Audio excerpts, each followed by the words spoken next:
Welcome to First Things First. My name is Jenna Wolfe. His name is Hall of Famer Chris Carter. His name is Nick Wright. We made it to midway point of the week, and for that we get an NBA Finals game tonight. Thank goodness. Lucky us. Let's get a good game. You got something to do tonight. Maybe a good series. Tonight determines if we're going to have a series. Exactly right. Must win for the Cavs? Oh, absolutely. Oh, Okay. no, must win for America. As much as we need oxygen. More basketball. Yeah, to have more basketball. And to make me not feel like a fool for booking a flight to Cleveland for Game 4. Going to a city to see a team down 3-0 feels very different than a 2-1 series. And how many teams have come back from down 0-3? Zero in NBA history. Okay. So, all right. yeah. This could be the year. The people in Ohio like you, though, bro. That is true. At least for another 4 weeks. He's we'll not- see if LeBron The only leaves time out. I've seen you in Ohio is with me, so it's like the people in Ohio like you with me. Oh, How they do that? There is basketball to stay up for tonight. Game 3, the NBA Finals from Cleveland, as discussed. Cavs trailing 0-2 in the series, as discussed, but they know they will get a boost tonight in front of that home crowd. They also know this series could easily have been tied if not for some crucial mistakes, gaffes, bad play, and some questionable calls. But just those things, like nothing else. None of that, though, makes LeBron feel any better. Take a listen. I know it feels like we're down 2-0, and I don't like the way I feel. I don't like the way, the mood that I'm in right now. Knowing whatever, there's no like, okay, you're down 2-0 and you feel better than you're down 2-0 before. It's just, when you're down like this in a deficit like this versus a team like this, there's no good feeling. So I personally don't feel good today of the deficit that we have. Not about tomorrow. I feel great about our opportunity. That's the LeBron James we wanted on the bench the other night after regulation. Don't say it. What do the Cavs need to do, CC, to win Game 3 tonight? If they're going to pull this one out and keep this series alive, what do they have to do? Oh, well, I'm going to go first to the guy who was speaking. That was LeBron James. And people, not just from a production standpoint, what numbers does LeBron, but he's got to be able to make some outside shots. If he's able to shoot the ball outside the lane, because I know he can get to the lane, but it's going to be not as easy as it was in game number 1. You could see from the defensive game plan, game number 2, what they were going to do with LeBron as far as pressuring him in the backcourt. I would also have George Hill and some of the other players for the Cavs bring the ball up the court. So LeBron doesn't have to worry about that. So I would alleviate that part of it, especially early in the game. Now, once we get into the third and fourth quarter, I might go back to the game plan that I had in game number 1. That would be my counter move to what Golden State and Steve Kerr, where they loaded up the defense to LeBron. They weren't going to let him. They were trapping him once he passed half court to get the ball out of his hand. So those are the things. LeBron's got to be able to shoot the ball from downtown. How many threes does LeBron make? And how many field goals does LeBron make outside of the lane? Those are things I'm going to look at in the stat sheet after tonight's game, because I believe if he's able to get his jump shot going, it will open up things for the other Cavs, the role players, which has been the story of the Cavs season. But it starts with LeBron. It starts with his jump shot, and it starts with moving him off of the ball, especially bringing the ball up the court so we can preserve some of the energy that he's going to need in the third and fourth quarter. To your point about LeBron and getting in the lane, scoring in the paint, Game 1 and Game 2, he was very consistent at. Game 1, he was 9 of 10 in the restricted area. Game 2, he was 8 of 9. So what's the difference between 50 points and 29 points? Well, in Game 1, he hit a bunch of jump shots. He hit a bunch of three-pointers. Game 2, that was not the case. So I think that's a key point. Is his jump shot falling? Is it not falling? From a team perspective, the Cavs in the last 2 NBA Finals prior to this one, the year they won the championship in 7 and the year they lost last year against Kevin Durant and the Warriors in 5, they've beaten the Warriors 3 times in Cleveland, only 3 times in the 2 finals previous to this. In all 3 of those games, they dominated the first quarter. The Cavs' home victories against the Warriors in the last 2 NBA Finals, they won the first quarter 33-16. They won the first quarter 31-11. And last year, Game 4, they won the first quarter, I had to double-check this, 49-33. They scored 49 points in the first quarter of Game 4 last year. So in their 3 home victories in the last 2 NBA Finals against this team, they have outscored the Warriors 113-60 in the first quarter. Why is that relevant? They have to get off to a fast start. We know the Warriors are going to be doubling LeBron early. That's going to mean other guys have to hit shots. It's going to mean J.R. Smith has to come out looking nothing like he's looked since the Toronto series, essentially, against Boston or in this series. It means those opening plays where you run 3 of your first 5 plays for Kevin Love, those have to be effective. And on the other side, you have to get some stops. You cannot let Kevin Durant get easy buckets. You cannot let Steph Curry get into a rhythm early, because their path to victory at home over the last few years against this team has been kill them in the first quarter and then play them even the rest of the way. How much does tonight's win matter, or tonight's game matter, and if they get the win for the Cavs? Oh, man, they matter. I mean, it matters not only from a production standpoint, because the Cavs have to look at a number as far as being able to get to maybe 105 to 110 points. Now, LeBron, man, say if we just give him 40. Yep. Oh, it's important. Because they got to get the rest of the team to score 60 to 70 points. I believe the Cavs, and they've shown this, they'll be better defensively at home. They'll run around. They will hustle. They will get the loose ball plays, because this is what happens in series like this. 2-0 at Golden State. When it switches back, you'll see the role players, how much more energy, how much more confidence they play with. But it's paramount that those role players, that they, especially offensively, they have to play well, because you have to get to 105 to 110 points to be in the game with Golden State. And the Cavs know you can come back from 2-0 down.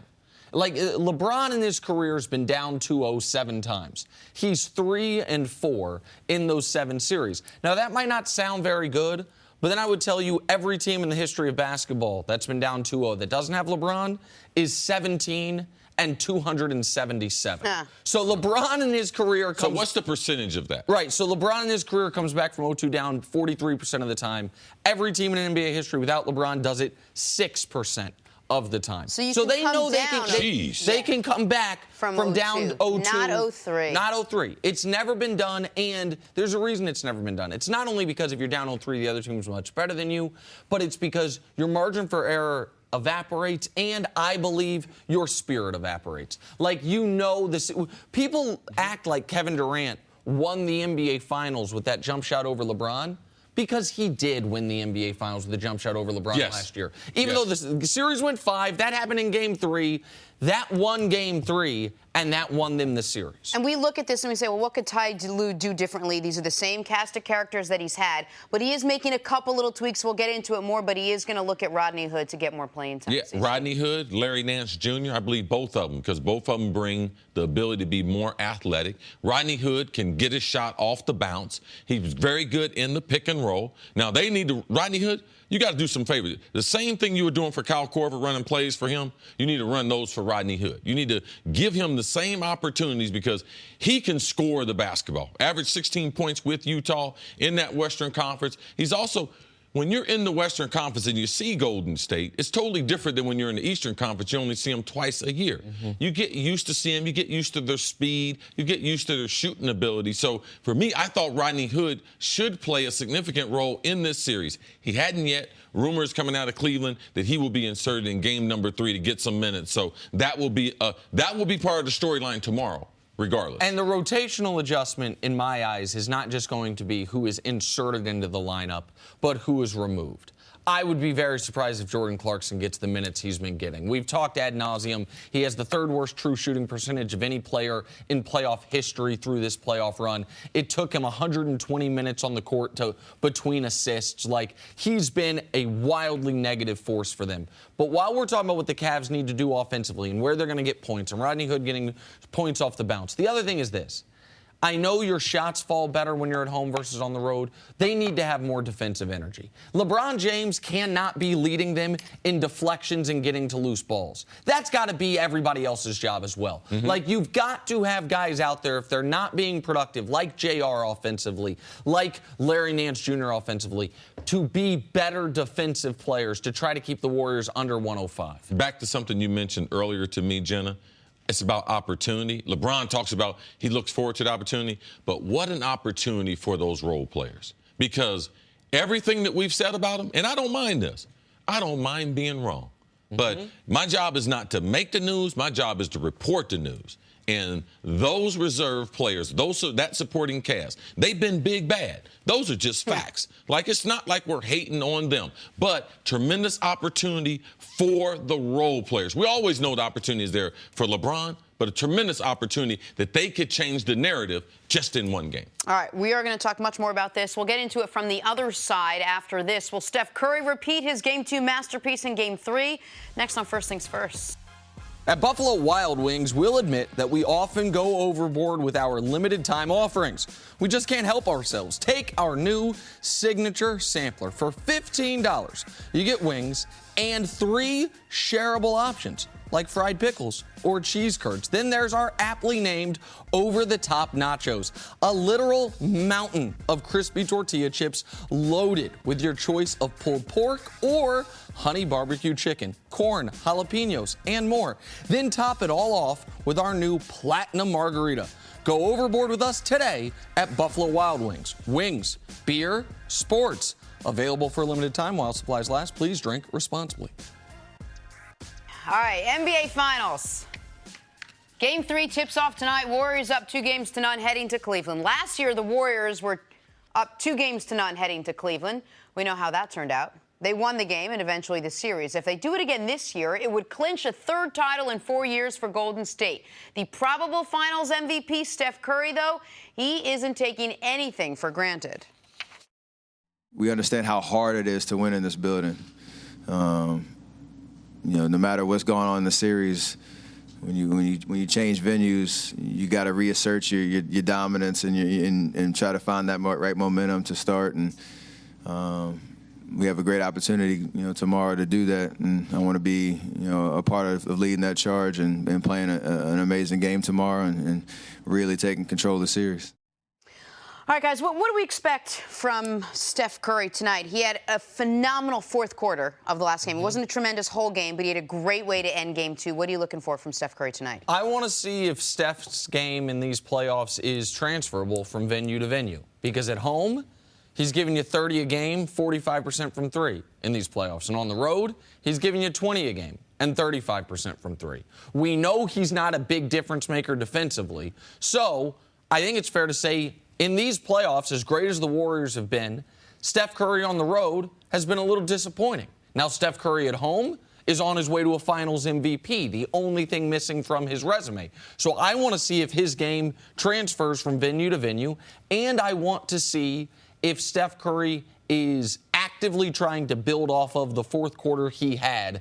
And by that, I mean hunting his shots early, or if it's more Warriors offense, ball movement, good shot, great shot, or if Steph wants to see, do I still have the hot hand from 72 hours ago? I think the Warriors initially, they know how important that 1st quarter is. Nick, you mentioned in the segment before how bad Golden State's been in this building, in particular in that 1st quarter. So for me, I look for Kevin Durant. I look for him and Steph to be more aggressive. But I'm looking for Durant because it's easier for Durant to get his shot. Like, if they want to start the series, they want to start, in Cleveland with some good shots, it's easy. You move the ball, all right? You go for the switches. Kevin Durant gets the matchup that he wants, and you get easy shots that way. I don't want them to play at a pace too fast because on the road, I believe Cleveland, they'll try to get up and down, something they can't do at Golden State. But at home, they will play. They will play with some aggressive defense, and they'll try to get up and down. I want to turn Golden State over in order to get up. And I expect Golden State to try to survive the 1st quarter, get into their half-court offense, get KD matched up on several of the Cavs wherever he wants the ball, and for him to go to work on them. So I know Steph. The logic says game number 2, man, he explodes 5 threes in the 4th. He's going to try to take that over, but I look at it a different way. KD, he knew he wasn't great in game number 1, shot a lot of bad shots, came back very, very surgical-like performance. KD played almost a perfect basketball game in Game 2. Yes. I don't want it to be overlooked. KD was good, not great, but good defensively, and offensively, he did everything you ask a guy to do. 26 points on 14 shots, an effective field goal percentage of 78%. which is, if you don't care about effective field goal percentage, take my word for it. That is an insane number. Added 7 assists, 9 rebounds. KD did everything you could ask someone to do, and he was the reason they had the 10-point lead going into the fourth, which then allowed Steph to explode in the fourth. So is it more important for KD to start fast, start strong, and have a steady game rather than, you know, hope that Steph Curry's got the hot hand from outside and can just keep going there over and over again? Jenna, this is the problem. At any time, your house can catch fire. With the collection of shooters they have, that is the mystery to Golden State. Well, what if they start slow? Well, if they start slow, you know what?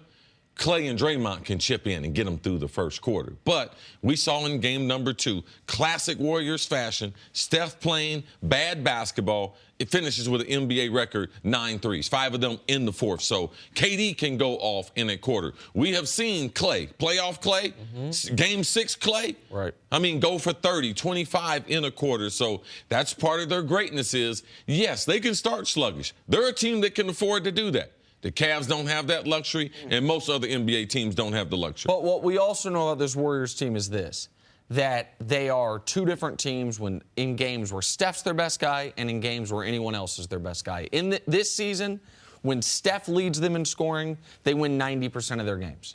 In every other game, the games where Steph doesn't lead them in scoring, they win less than 70% of their games. Now, 68% Games 1 is great for any team except for this team. So it's not like they're bad when Steph doesn't lead them in scoring. But when he does, they're almost unbeatable. But for Steph, here's the thing, and this is where I wonder how much this means to him. I wonder how much he is thinking about this Finals MVP, because it's the only thing missing from his resume. It is the only. What is the difference between Kevin Garnett and Dirk Nowitzki?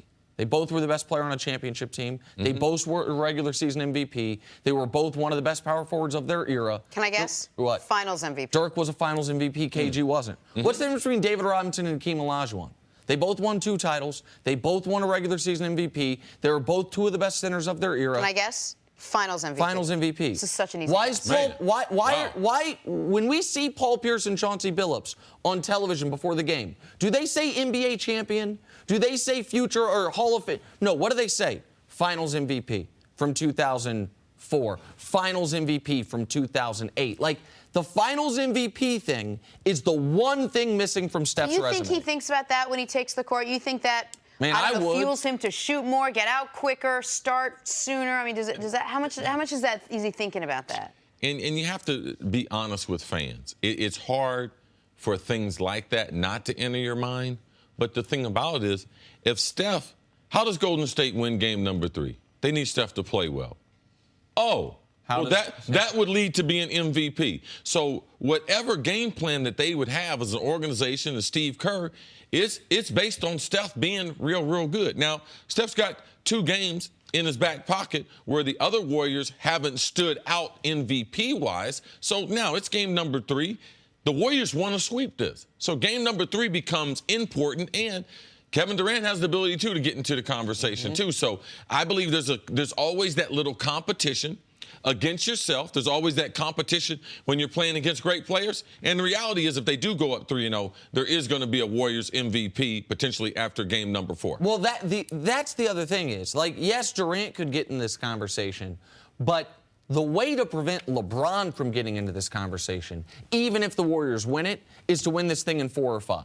If this thing goes 6, certainly if it goes 7, even if the Warriors win it, then all of a sudden LeBron will start to get back into the conversation. And, like, that would be, if I'm Steph Curry, a bitter pill to swallow. So, wait, we win the title in 2015. Yeah. I'm our best player. Iggy gets it. That would be tough for you mentioned Steph, but follow that up with KD. KD, sure, I took the game 3. Bang, I took the world's best player. Right. Oh, well, we played him the next year. We beat him anyway, and the other guy still won it. So, like, this is for him. I know it's a team game, but I do think these guys care about the individual accolades, and they care about their place in history. And Steph's place in history is forever cemented. If he's a 3-time champion, 2-time regular season MVP, and 1-time Finals MVP, that checks every single box. And that's what happened to KD. That was his validation last year. Yeah. Absolutely. All right, coming up, speaking of LeBron James, is LeBron not doing enough to help the Cavs? It made Nick choke. That's next on First Things First. Pardon. Brought to you by the unexpected energy of ExxonMobil. Gronk is back at mandatory minicamp after skipping voluntary workouts, waiting for his deal to get done. When asked whether he wants a new deal before the season, Rob Gronkowski responded, well, who doesn't? CeCe, will the Patriots get a deal done with Gronk, do you think? You see him there. Yeah. Gronk put his foot down. Very seldom do you have the leverage, especially in New England. This is not something that we've seen. Randy Moss asked for a new contract, too. You know what they told him? It's been nice knowing you. Yeah. It's been nice knowing you. And so I think people need to know, I believe the reason Gronk did show up without the new deal being fully secured is he would start forfeiting money if he's not at the mandatory portion of this. But there will be a point in time where Rob Gronkowski gets this new deal. I would imagine that will be before an adjustment deal, before week 1. It is the third and final week of Browns OTAs, and Baker Mayfield is making moves. The #1 overall pick was elevated to the second team behind Tyrod Taylor. Head coach Hugh Jackson says that Tyrod is still the starter.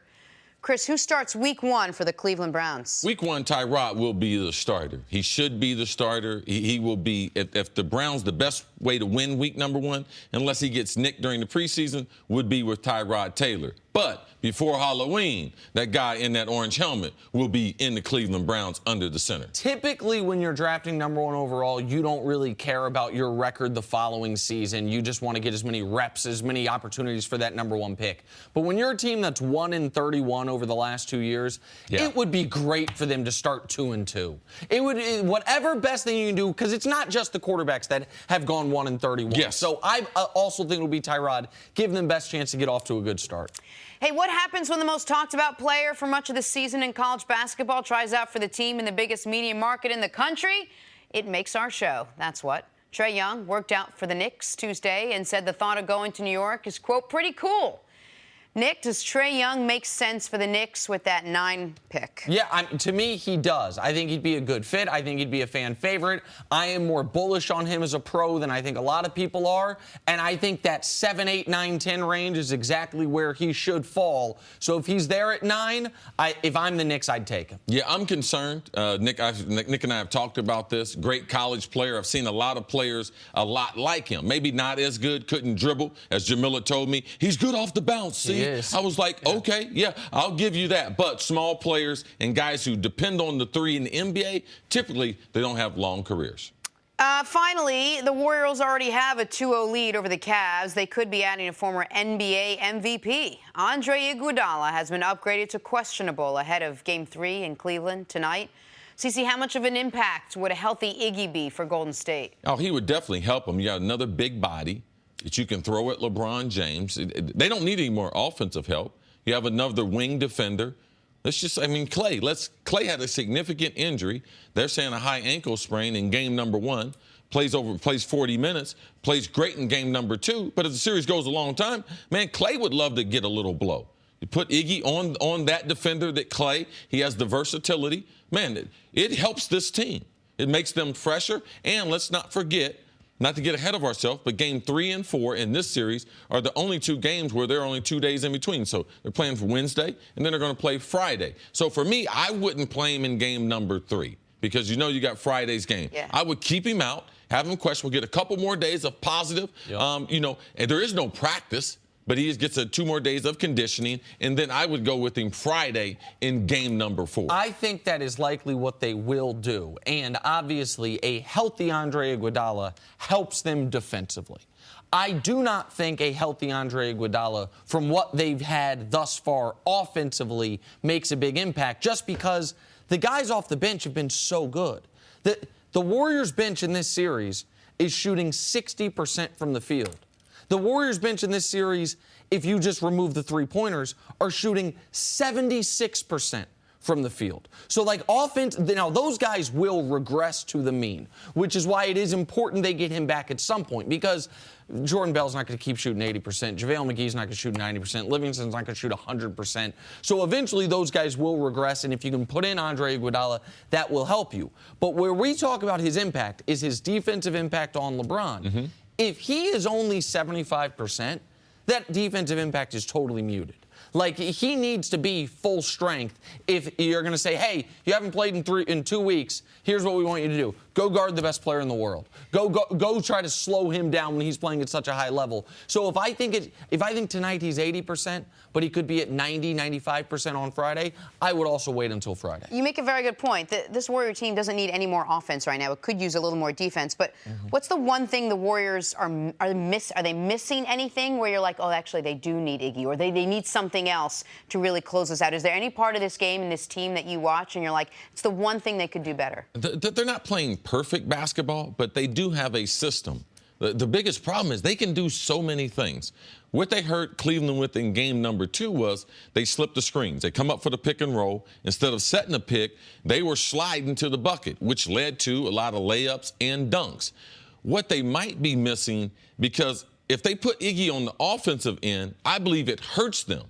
So now, man, the minutes. How do you manage the minutes? Because if Iggy's in the corner, I can help off him and help at the rim, hoping they throw the ball to him. Now with a shooter in the corner, they can't help, so they're getting more layups. So here's the one thing, I think that the one thing that Iggy adds, and it's much like when we talk about the Cavs changing their rotation. Sometimes it's about who's playing. Sometimes it's about who's not playing. If Andre Iguodala is healthy, Nick Young doesn't have to play anymore. And Nick Young's been bad. So while Nick Young does add the spacing you're talking about because he's a threat from 3, he's a bad defender. He's if he's not hitting his 3-point shot, he's a below replacement level offensive player. So simply having him out of the rotation because the Warriors are short on wing players, that's where Andre Iguodala's impact might be the most felt, even if he's not elite defensively coming off the injury. All right, let's talk more about the Cavs now. This segment is called LeBron James. In year 15, the King, as his disciples call him, is in the midst of arguably his best season and postseason ever. He played all 82 games and nearly every minute of every playoff game. Yet the video that surfaced of him reacting to having a timeout following J.R. Smith's Game 1 blunder has critics being critical. Why didn't he pick up his teammates? Why didn't he rally them before overtime? Here's LeBron James. Me being criticized? No. You saying I got criticized for something, right? No, I don't believe that. Not me. I don't care. I don't care at all. We're in the NBA Finals. How much more picking up teammates you want me to do? We're in the NBA Finals to compete for a championship. We could read between the lines there very I don't think you have to read between the lines. We don't have to read between the lines there at all to know that LeBron knows exactly what he did and fully carried this team to the NBA Finals. What do you think about what LeBron said, CC? People just aren't realistic. And LeBron had a natural reaction when the game went into overtime. And people would say, oh, look, you can't react that way. Well, how are you supposed to react? This is a real situation. People work with other people. People are in relationships. We don't always react that way. We don't always react the right way. But we expect LeBron James, a guy that I haven't seen the type of scrutiny under an athlete since at an early age of 16 on the cover of Sports Illustrated at 18 and lived up to the hype. Yeah, he should be pissed. He played 82 games. He literally carried the franchise to NBA Finals. Man, we have had the stats. We have had the storylines. We've had guys hurt. We've seen it. JR throws a bowl of soup on Damon Jones. on one of the coaches. The coach takes a leave of absence because the pressure, lack of sleep, not the right diet. What else needs to happen? LeBron's trying to pull out every stop. He wears the suit with Isaiah Thomas's pants to game number 1 and 2. He's trying to do anything that he can to be able to will this team to victory. And the thing about LeBron is, and I said this yesterday, the stats will. Kevin Love, what is he known as, Nick? Kevin Love? Yes. In Minnesota, he was a 25-10 guy. Right, but because he won a title, what's he known as? Oh, he's now? a champion, sorry. Right, what about the other guys? LeBron is the only one we keep the record. Right. All right? LeBron's record in finals. 3-5 in the finals. Everyone else is just a champion. Yes. Everyone else is champion. LeBron's a 3-time champion, but it's called 3-5. Yes. Listen, that was a moment of actual honesty. With LeBron, I don't want to say broke character, but LeBron has done as good of a job as any athlete I've ever seen at consistently presenting a public image and answering questions properly and thinking about things, and not always, because you can't always be totally honest. And LeBron in the moment broke character for a second and was honest. Like, are you bleeping kidding me? Hey, I'm not. They're saying I'm not doing enough. Well, we're in the NBA Finals, so I'd say that's pretty good evidence I've done a lot. Because what was unsaid, the subtext to your point was, have you seen my teammates? Have you seen who I'm playing with? Just show America in these playoffs what LeBron is contributing per game. This points, rebounds, and assists. LeBron's giving you 52.7. Here are the next three best Cavs. Kevin Love at 26.4, George Hill at 14.1, Tristan Thompson at 12.7. That adds up to 53.2. So LeBron by himself is contributing almost the identical amount of points, rebounds, and assists as his next three best teammates, his next three most productive teammates. So what LeBron is saying there is, you've got to be kidding me. Like, no one has ever done more for a team. No. That's something that LeBron knows it. I think historians of the game know it. I did last night, because I saw this quote, Jenna. I did, over the last 30 years, tried to come up with a list of the guys who did the most to get their teams to an NBA Finals or a championship. I came up with Hakeem Olajuwon in '94 because they didn't have Clyde yet. Right. Shaquille O'Neal in 2000, Kobe was young, and Shaq was just a dominant force. Allen Iverson in 2001, LeBron James in '07, and LeBron James this year. Those are the five best one-man bands I've seen. Hakeem, Shaq, AI, and LeBron, the first time, all had top five defenses. So at least those guys, while they had to do everything offensively, they had good team defenses. CeCe, where were the Cavs ranked defensively this year? 29th. 29th. That's not a top 28 defense. Those guys, so LeBron is doing all of this with no help offensively and a terrible defensive team, and people are now saying, all right, we know going into that overtime you had 49, 8, and 8. But you didn't give JR a back rub on the sideline. Because the problem with being so good is that the bar is elevated so high. It's what you say all the time, that we're just accustomed to LeBron going out and giving you whatever, 30 points, 40 points, 51 points in that game. We're like, oh, we'll probably do it again. Like it's nothing. The bar is so high. And so he shows one human moment and one normal moment for any other player, and all of a sudden he gets criticized. Yeah, I mean, I expect people to nitpick because they got nothing better to do. But the truth of the matter, when you're in sports and you're in competition, yeah, we all would look at 24 hours afterwards, like, yeah, I might have reacted. But LeBron, if I'm him, even after looking at it 6 days later, I still ain't speaking to him because I ain't got nothing good to say to him. Why should he change, all right, for everyone else? And you know what you can go in? I could rub JR on the back, and we could still lose. Okay, we can still lose in overtime. And in all the time we've talked about this, I don't know that we've made this point, which is while that loss theoretically is equally devastating for everyone, but LeBron's got more on the line, but losing game one of the finals is tough. Losing it in that context is tough. Also for LeBron, that sequence from the refs to Kevin Love's foul to George Hill's missed free throw to JR's mental blunder, those four things, you know what they stole from him? His iconic moment. That for a guy that has a legacy, and we talk about his legacy, that game, winning that game against that team, because he went 49, 8, and 8, which is where he was at. Right. Passed the ball at the end. Passed the ball at the end to give George Hill the ball. And what JR also stole from him unintentionally, LeBron's wide open at the top of the key when JR gets the rebound. Right. It could have been 52, 8, and 8. And a game winner at the buzzer. LeBron, when we talk about his career highlight film, obviously the jump shot against the Spurs to win Game 7 is there. The block on Iggy is maybe the most prominent one. There are certain moments, the couple game winners in these playoff runs. This game could have led his career highlight film. And instead it's the toughest loss of his career. And the expectation is because in the moment he didn't all of a sudden turn into the mascot.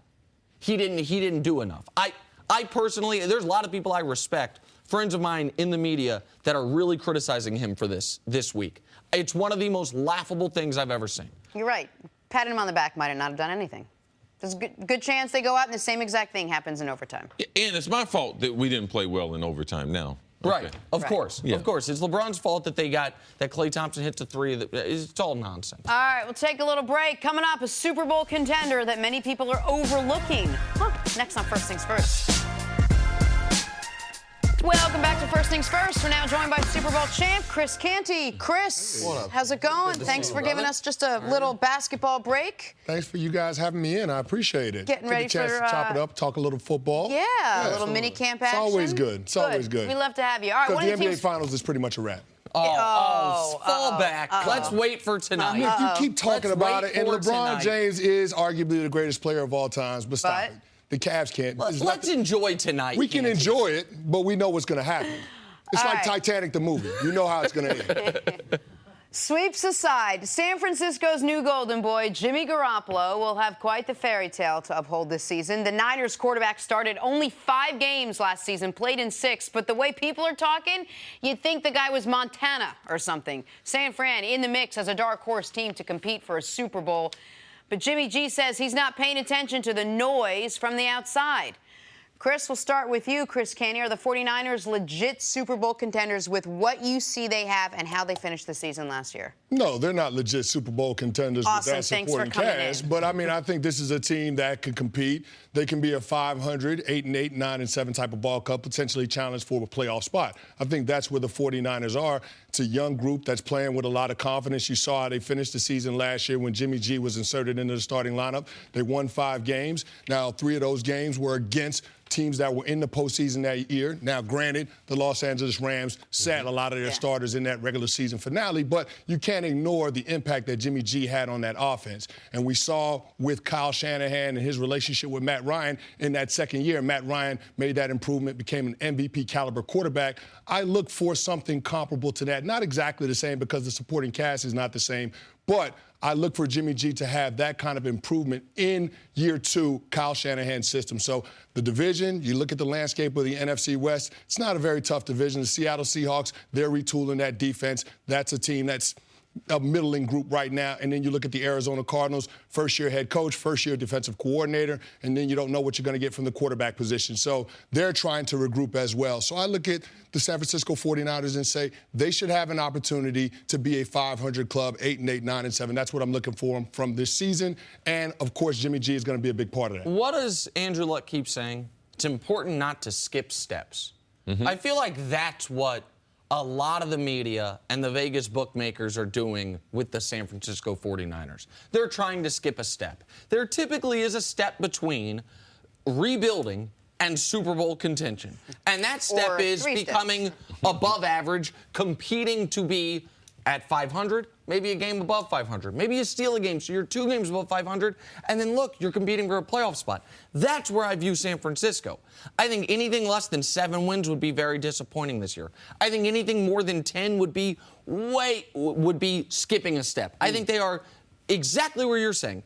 You should project them to win 8 games. If they win 9, they did well. If they win 10, they did great. Anything past that, I think, is unrealistic. Like, I know, they won 6 games last year, but they also started 1-10. Like, it is tough to have the talent of a 1-10 football team and then all of a sudden have the talent of a Super Bowl contending football team, even if you upgrade the quarterback position. And also, a lot of the guys in that locker room, they've lost a lot of games. So now, yes, they finished the season strong. But I see this every year in the NFL. Team finishes strong, 4-0, 5-1, and everyone has all these expectations as if 1 + 1 = 2. So they're going to be able to duplicate those wins the next year. And it's not that way. A lot of times in the league, you don't have carryover.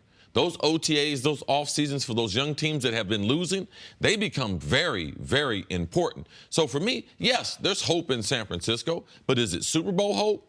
No, it's not Super Bowl hope. They would have a great season by getting into the playoffs. Yes. That would be a great season. The fans of San Francisco, this franchise, yes, they're back in the right direction. Kyle Shanahan, John Lynch is the general manager, and Jimmy G is the quarterback. But, man, there's a process that takes place. And look at the NFC. And Nick and I have gone over this and over this and over this. There's a lot of good quarterbacks. So there's a lot of good stories. Right. You can, if San Francisco is a Super Bowl team, then there's 10 teams in the NFC that I see that can go to the Super Bowl. Yeah, and there are a lot of teams in the NFC that would be disappointed if we're talking about San Francisco being a playoff team. So the one thing that gives me confidence that San Francisco will take that next step, Nick, is when you see Kyle Shanahan and John Lynch have the confidence in Jimmy Garoppolo that they do when they gave him that $137.5 million contract this offseason, based on the sample size, based on being around him since they traded for him midseason last year. I think that's a reason that we can believe in Jimmy G taking the next step with his progression. And then he's saying all the right things. He's doing all the right things and talking about practice, their approach with the OTAs, taking it day by day, trying to win the day, going into training camp, their mentality. They want to have an environment that breeds competition. I think those are all the right things that your quarterback should be saying, because ultimately he's the guy that establishes the standard and sends the message to the other 52 guys in the locker room. Listen, he's a great package. He looks like a quarterback. He acts like a quarterback. You put him in a uniform, he's a quarterback. He finished the season last year winning games for a Niners team that had nothing to look forward to.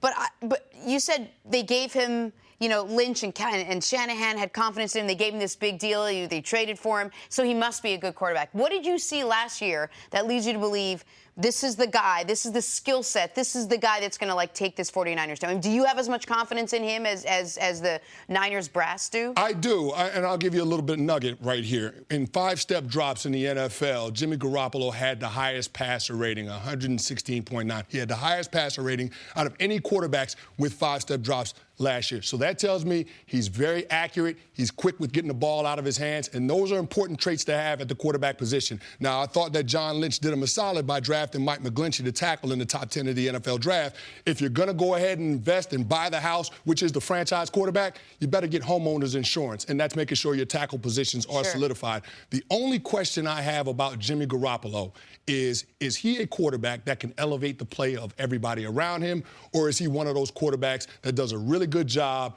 when he's got a solid supporting cast? That's the only thing that's left to be answered. We won't know that until we see a larger sample size from him. And this franchise, it's going to take some time to get him the type of support. We start on that offensive line. That's very, very important. They got to have a running game. And also, unless they think he's Tom Brady, who Tom Brady can make all the wide receivers work, you got to get some more. Man, you got to get some studs. You got to get some guys that can. You got to get some guys that can run routes. Guys can get intermediate receivers. Guys that can take over games. You need insurance on the $137.5 million. And the way you get insurance, put some meatheads up front, all right, that can protect him and make sure these don't get hit, and then put some cute little guys like myself on the outside, all right, that we can make some plays so that the pretty boy, the quarterback, Jenna says he's got the total package. We got to be able to help him out. Well, you made, I thought, a really good point a few minutes ago when you said if they're a Super Bowl contender, then there's 10 Super Bowl contenders, just in the NFC. Yes. And so I jotted down teams last year that were better than San Francisco, that are bringing either everyone back or think they got better this offseason in the NFC alone. Philly, Dallas, Green Bay, Minnesota, New Orleans, Carolina, Atlanta, Los Angeles. That's 8 teams. That's 8 teams, all of which, and any ties, any questionable, what about Detroit? What about, I left them out. Those are 8 teams that were definitely better than them last year and that you expect to be as good, if not better, this year. Okay, so if that's why we have to be careful about the words we use. All of those teams are playoff contenders. There's a handful of those teams that I would say are definite Super Bowl contenders, and one of them will surprise us. But you can't have in a 16-team conference 9 or 10 teams be Super Bowl contenders. You can have 8 or 9 playoff contenders, but it's been a while. How many teams make the playoffs? 6. 6 make the playoffs. And how many from the... I'm with you, CC. It's simple math. And how many make the Super Bowl? 1. Yeah, and so, that's why I think Jimmy G could be all the things. Kansas seems to be a little higher on Jimmy G than I am. But no matter what, the sample size is so small, nobody really knows. It's projection plus that 5-step drop note. I didn't know. That is noteworthy. That is interesting. And he was doing it in San Francisco without great wide receivers. But I just feel like he could be exactly what Chris is saying, and they still could be a 9-win team. Because they've spent money or they've spent draft picks on the offensive line, the defensive line. The skill guys, their secondary, their wide receivers, their running backs, that's where they haven't spent the resources. One thing, too, though, you don't have to worry about, because ownership went out and they gave them security. Now, not only Jimmy G, but John Lynch and Shanahan, you're not going to see them panic. if they have a bad month. So that's what you need. You need to be an organization that's stable. No one's panicking. And let's not forget Jimmy G, where he came from. He came from New England. So if there's someone who can keep them steady and focused, he should be able to have that. All right, Chris, stick around. We'll see you a little bit later on in the show. Coming up, let's get back to some basketball. What do the Cavaliers have to do to give themselves a chance to win tonight? Talk about that next on First Things First. Welcome back to First Things First. Look who we're joined by, former NBA All-Star Kenyon Martin. Hey, Kenyon. Good to see you, What is sir. going on? You enjoying this final series as much as we are? Yeah, it's going as expected so far. It is. So far, so good by Golden State standards. So, hey. They're loving the way it's going. Yeah, of course, Golden of State's like, course. best finals ever. It's so much fun. Yeah. All right, the NBA Finals resume tonight. Cavs down 2-0, coming off a brutal overtime loss in Game 1.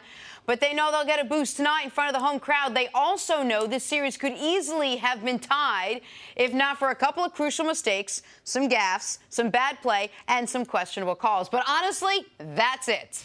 None of that makes LeBron feel any better, though. I know it feels like we're down 2-0, and I don't like the way I feel. I don't like the way, the mood that I'm in right now. Knowing whatever, there's no you're down 2-0 and you feel better than you're down 2-0 before. It's just, when you're down like this in a deficit like this versus a team like this, there's no good feeling. So I personally don't feel good today of the deficit that we have. Not about tomorrow. I feel great about our opportunity. All right, Kenyon, let's break this down a little bit. What do the Cavs need to do if they want to get back into this series, if they want to win the game tonight? I revert back to last year, the way they played. I don't know if it was Game 3 or Game 4 when they shot the lights out. No, last Game year. 4. They scored 48 in the first quarter. Game 3 was a very good game. Yeah, but Game 4 last year, when they had to win that game and they played out of their mind, they need that kind of performance tonight. Golden State is coming in on a high note, playing out of this world, and LeBron has to be LeBron-ish and some, in order to have a shot. And I think he's playing unbelievable, but it hasn't been enough so far. So they're going home cooking, sleeping in their own bed for a few nights. Hopefully that helped the other guys out. You know what I'm saying? Seeing the wives, seeing the kids, kissing the dog, whatever you can think of that gets guys comfortable playing at home. Hopefully the rest of the guys did it. And let's see what they bring tonight. Tall task, though. Okay, listen. I've been a fan of his for a long, long time. Of Kenyon's. Played basketball at University of Cincinnati right outside my hometown. So that's nice for TV. Yeah. But if you was playing. Yeah. Because we talk about LeBron, man, forget about that. Yeah. Man, how can we muck up this game, Kenyon? That's what they have to Because do. if me and you was playing in this game, I need you to be able to be yourself. Now, who in the Cavs can play that role to make this series ugly that the Cavs might have a chance? Because we keep going like this, if they keep averaging 110 points, it's going to be over in 4 or 5 games. So listen, forget the first comments you made, man. Right, how can I make this one ugly? Play Kendrick Perkins. Everyone keeps saying that. And I don't think that's going to happen. Right. But, he's the only person on their roster that has some nasty in him. So there's no one else even? Tristan can't. All right, let me ask you about Tristan. Players, NBA he players play hard. think Tristan is soft. He play hard. Playing hard and being hard and playing and the way that people look at you. Now I'm getting is to the something good totally part. different. Right. So that's not even something they can do. Not at all. Like I said, the one person who people look at can come back and do something. Is sitting in a suit. Is sitting in a suit, and how many minutes can he give you if he does suit Can up and LeBron play? do it? No, it's not in him. It's not his. He would be out of his game. And I think it'll take away from what he does. If him out there trying to be something that he's not an aggressor and It's not Jeff Green. It's not George No, Hill. none of those guys. It's not Jose Calderon. No, it's none of. He's more feisty than I would play Calderon. He's feisty. I'm saying he gets up on the guy's skin at times. But the only person on their roster, man, that has any to him is Kendrick Perkins, I think. And he's not, like Steph asked him the other night. You see the way Steph looked at him. If the smallest guy on the other team don't respect you, the other guys, now Steph looked at him like, you ain't playing tonight. Right. Actually, they wish Kendrick was in there because they can get up and down, and he wouldn't be able to get up and down again. So it benefits the Warriors. Yeah, it's so funny you say Perkins because we're going to talk about the Cavs' rotational changes later. And I was going to suggest they dress Perkins. Not that they play him, but just that they dress him. And psychological. So the Warriors are like, man, this guy might come out here and just try to take one of our. Because when he's wearing a suit, they know there's nothing he can do other than argue with Drake and yell at Steph. But I want to talk about this home road discrepancy for a minute because there's time in your career where you were the best or second best player on the team. There's time in your career when you're a role player on the team. Why is it that it seems like, and all the numbers back this up, that except for the true superstars, how good a guy is determined by what gym they're in. Like JR, who's been bad all year, his only good moments have been, JR is my guy, and his only good moments have been at home. Corver's been a different guy at home than on the road. We've seen it with the Warriors supporting cast as well. Supporting cast and Steph. Right, Steph home. 30 and 20. And so what is the discrepancy there to you? Well, Steph, I don't know what it is, Steph. Because set Steph out of it. Aside the role players. Energy and effort and attention to detail and defense, all that travels. You can take that on the road with you no matter what. Mm-hmm. People put too much emphasis and stock into making shots on the road. You know, if you play defense on the road and you give energy and effort and attention to detail, then your numbers, plus or minus whatever you want to look at, is going to be good, whether you're making shots or not. With Kyle Korver, he does one thing. Right. JR has become, does one thing, and he's not doing that right now. So what do you have with those guys when you go on the road? They're just a body in a suit. Mm-hmm. You know what I'm saying? They're just taking them space, basically. You know what I'm saying? On the road, when you're not paying attention, you're not locked in to everything else like the superstars are. Because superstars, each and every night you have to be locked in to lead your team in all aspects. Yes. You know what I'm saying? So those other guys need to follow suit to that, which they're not doing. You know what I'm saying? And then, like you said, the numbers are there. You know what I'm saying? The numbers are what they are at home and in the road, which I've never understood because energy travels, effort travels, defense travels, which those guys are not doing. Nick, basketball's a little bit different than football, but I had a wide receiver coach, Hubbard Alexander, and he showed us a video of myself and Randy Moss catching touchdown passes in the Metrodome. He didn't show us actually catching the ball. He actually showed us the crowd. And he let us know every time we come into that building, it's our job to make the people come out their seats. Yeah. People come here to sit down, it's our job. But he also showed us film of us in Soldier Field, playing the Detroit Lions, in Lambeau Field. Yeah. And when we did something big, what the crowd did. They set up their hands. So they sat down in their seats when we did something big on the road. Now, what we see in the NBA is these role players, they play so much to the crowd. So when you utilize the crowd, it's hard to get your game off when you're on the road because you don't have that. The great players play the game, and the game is almost silent. They say, what did you hear? I didn't hear a whole bunch. So their variance, when they play at home and you're playing against the best of the best, it becomes about talent. So the talent also transitions like energy and like defense. Talent transitions to the road also. Yeah, I agree. And then if you have, like, certain guys on the road, like for me, I use the road crowd for energy. You know, like I know what I'm gonna do. Like the home crowd is gonna give you that because you're hype, you're in front of your family, and all that. But I use the road crowd. Like I want you to be quiet in there. Like that's our job to go on the road and to make the road fans sit on their hands and not be enthused about the game. Because if you come out and you dominant from the beginning of the game on defensive end, what do the home crowd have? You know what I'm saying? Absolutely. Nothing to go on. You know, so I've been in situations where I've been down on the road. I've been in situations where I went on the road and swept a team. You know what I'm saying? A few times with the Nets. You know what I'm saying? So we knew what it was to play on the road. And that energy and that effort and that attention to detail, all of that travels. Which those guys, you can see it. It's blatant how well they move around at home and how enthused they are at home. And you get on the road, it's like, oh, we don't want to be here. Like, right. And also something Nick pointed out to me was the game has changed to basketball. In your day, the thing that got the crowd going was either a defensive play or a dunk. Yeah.